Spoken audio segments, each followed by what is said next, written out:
પહેલા તો પોસ્ટની 9 નંબરની લાઈન વાંચી લો।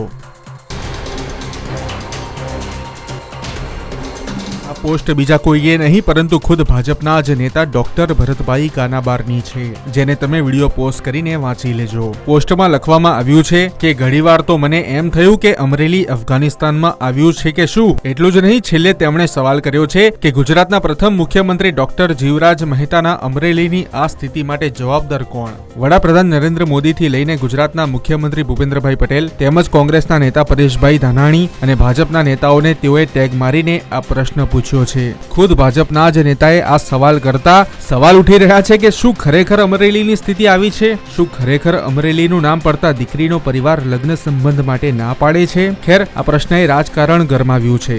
અમરેલીથી ગુજરાત અને દેશને ખૂબ સારા નેતાઓ મળ્યા છે, છતાં આવો પ્રશ્ન ઉઠવો તે ખુદમાં એક મોટો પ્રશ્ન છે। હવે અમરેલી વાસીઓ, તમે આ સવાલને લઈને શું કહેશો? કરો કોમેન્ટ, અને વાસ્તવિક સ્થિતિ શું છે, આ સવાલ કેમ ઉઠાવવામાં આવ્યો તેની પણ જાણકારી આપજો।